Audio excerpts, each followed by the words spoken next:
E C G ಮತ್ತು echo ತಾವು ಕೇಳಿದ್ದು. ಇ ಸಿ ಜಿ ಅಂದರೆ ಒಂದು ಎಲೆಕ್ಟ್ರಿಕಲ್ ಆ್ಯಕ್ಟಿವಿಟಿ, ಅದನ್ನು graphically recorded by keeping leads over the chest, ಒಂಥರ ಎಲೆಕ್ಟ್ರಿಕಲ್ ಆ್ಯಕ್ಟಿವಿಟಿ. ಹಾಗೆ ಕೂಡ ಎಕೋ ಕೂಡ ಅಂದರೆ echo echocardiography is just like abdominal scanning ಹೆಂಗೆ ಮಾಡ್ತೀವಿ ಹಾಗೆ. ಸೊ ಎಕೋ ಮಾಡೋದ್ರಿಂದ ನಮಗೆ ವಾಲ್ವ್ಗಳು ಮತ್ತು ಹೃದಯದ ಮಾಂಸಖಂಡಗಳು ಹೇಗೆ ಕೆಲಸ ಮಾಡ್ತಾಯಿದ್ದೀವಿ, ಲೀಕ್ ಆಗ್ತಾ ಇದೆಯಾ ಅಥವಾ ಹೃದ್ರೋಗಕ್ಕೆ ಸಂಬಂಧಪಟ್ಟಂಥ ಕಾಯಿಲೆಗಳ ಎಫೆಕ್ಟಿಂದ ತೊಂದರೆ ಆಗಿದೆ ಅಂತ ನಾವು ತಿಳ್ಕೊಳ್ಬೋದು. ಹಾರ್ಟ್ ವೀಕ್ ಇದೆಯಾ, ಸ್ಟ್ರಾಂಗ್ ಇದೆಯಾ, ನಾರ್ಮಲ್ ಇದೆ ಅಂತ ತಿಳ್ಕೊಬೋದು.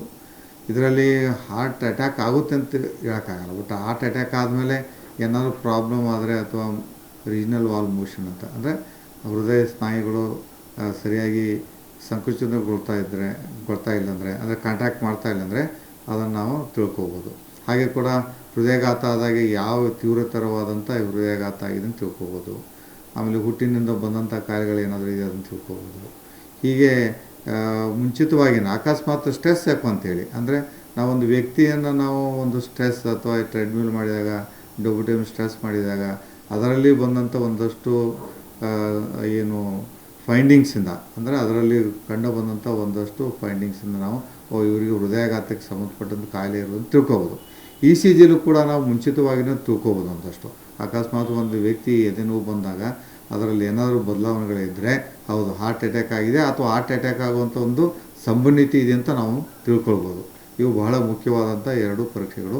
ಇದ್ರ ಜೊತೆಗೆ ಟ್ರೆಡ್ಮಿಲ್ ಕೂಡ ಅವಶ್ಯಕತೆ ಇದೆ.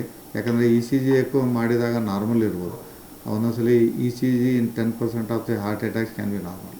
ಸೊ ಇಂಥ ಸಂದರ್ಭದಲ್ಲಿ ಎಕೋ ಮಾಡ್ತೀವಿ. ಇ ಸಿ ಜಿ ನಾರ್ಮಲ್ ಇದ್ದರೂ ಕೂಡ ಎಕೋದಲ್ಲಿ ತೋರಿಸ್ಕೋಬೋದು, ಅಥವಾ 2 ನಾರ್ಮಲ್ ಇದ್ದು ಅವಾಗವಾಗ ಎದೆ ನೋವು ಬರ್ತಾ ಇದೆ ಅಂಥೇಳಿ ಟ್ರೆಡ್ಮಿಲ್ ಮಾಡಿದಾಗ ಅದರಲ್ಲಿ ಒಂದಷ್ಟು ನಾವು ಫೈಂಡಿಂಗ್ಸ್ ಅಥವಾ ಅದರಲ್ಲಿ ಇ ಸಿ ಜಿಯಲ್ಲಿ ಆಗುವಂಥ ಒಂದು ವ್ಯತ್ಯಾಸಗಳನ್ನು ನೋಡಿ. ಟ್ರೆಡ್ಮಿಲ್ ಅಂದರೆ is nothing with stress E C G, ಅದನ್ನು ನಾವು ವ್ಯಕ್ತಿಗೆ ಈ ಸಂಬಂಧಪಟ್ಟಂಥ ಕಾಯಿಲೆಗಳು ಏನಾದರೂ ಇದೆಯಾ ಇಲ್ಲ ಅಂತ ನಾವು ತಿಳ್ಕೊಬೋದು.